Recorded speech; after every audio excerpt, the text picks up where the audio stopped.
Welcome to the deep dive. Hello.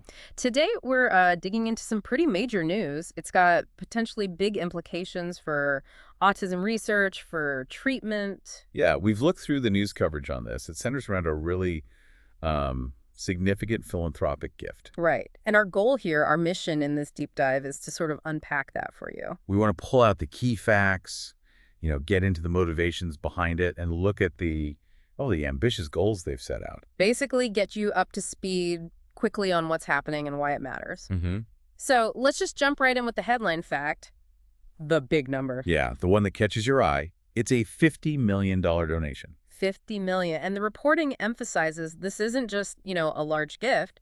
It's apparently the largest single donation ever to U.S. academic medical centers, specifically for autism research. That scale really is something else, isn't it? It is. So the core news here, Jeffrey Lurie, owner of the Philadelphia Eagles, he's the one who's donated this $50 million. And it's to create a brand new institute. Exactly. It'll be called the Lurie Autism Institute. Okay. And it's not just one place getting the money, right? The reports mentioned a partnership. Correct. It's a Yeah. key element. It's a collaboration bringing together two Philadelphia powerhouses, Penn Medicine and Children's Hospital of Philadelphia, or CHOP. Penn Medicine, CHOP. That sounds like a strong combination.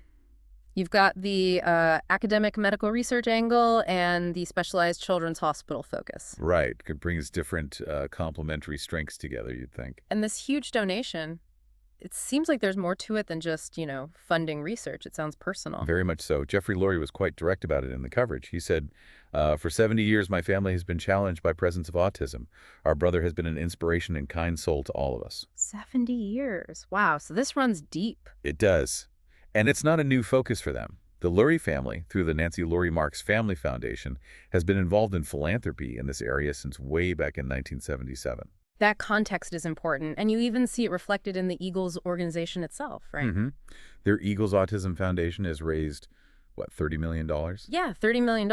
And they've done practical things, too, like pioneering those sensory-friendly rooms in NFL stadiums. So there's a real track record there, Yeah. a long-term commitment. And it comes at a time when, well, the need is significant. Definitely. Yeah. The sources remind us about the prevalence. Yeah. Something like 1 in 31 children diagnosed with autism spectrum disorder. And that number, sadly, has been increasing, which just makes the need for more research, better support, even more urgent.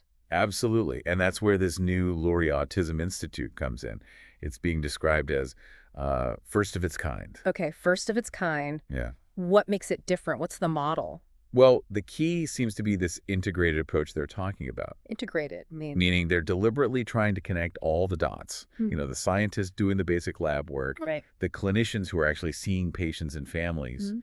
the families themselves, involving them, students who are the next generation, Yeah. and, of course, the donors. Breaking down silos, essentially. Okay. So it's not just research happening in isolation over here and treatment happening over there. Exactly. It's about creating like a feedback loop. Mhm. So maybe research findings get into the clinic faster. And maybe the real-world questions from the clinic can guide the research. That seems to be the idea. They want to explore autism from all angles, as they put it. A comprehensive approach. Makes sense. So what specific areas are they targeting with this major funding? The reports mention several key research areas. Understanding the basic genetics and biology is one. The fundamentals. Right. Neuroscience is another big one. How the brain differs, how that affects things. And speech and language processing, that's often a major area. Yes, that was mentioned too. And critically, preparing for and actually launching clinical trials. So moving from the lab to testing potential interventions. Precisely. And Dr. Dan Rader, he's the interim director. Yep. He also specifically brought up looking into factors during pregnancy that might influence autism risk.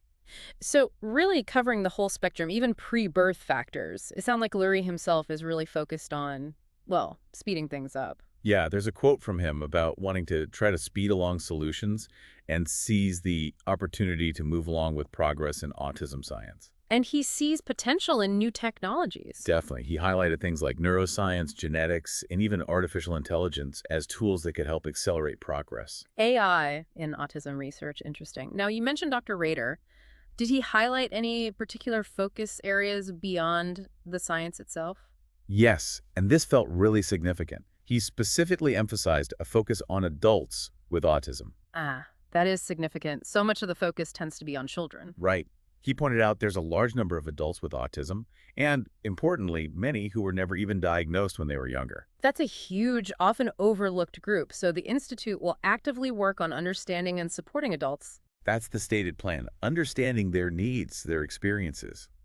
It's flagged as a major emphasis. That focus on the entire lifespan feels really crucial. Reading through the coverage, there's a palpable sense of um, optimism. Yeah, definitely. Kevin Mahoney, he's the CEO of Penn Medicine. Right. He had this quote, something like, "I can't say when the breakthrough will happen, tomorrow, in a week, 20 years from now, but it's going to happen."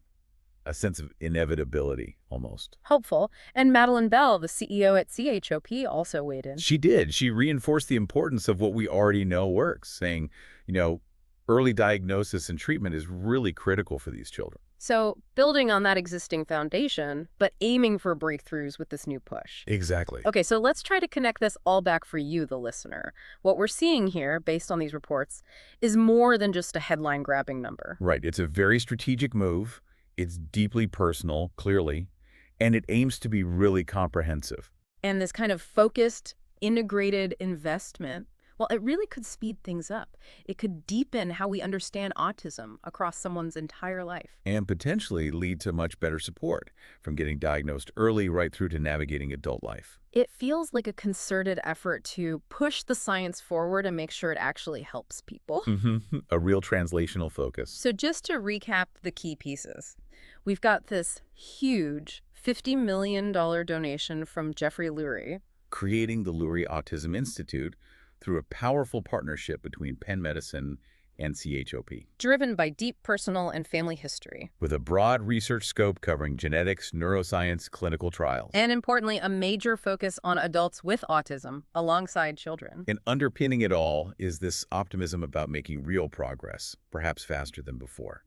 The integrated approach connecting all those different groups feels like the really unique part. So maybe the final thought to leave you with is this. Consider how this kind of comprehensive, collaborative model, one that mixes cutting-edge science with clinical reality and, crucially, values the input of families and individuals with autism throughout their lives. How might that fundamentally shift our approach to autism in the years ahead? Yeah, it's a powerful question. How could this change the landscape?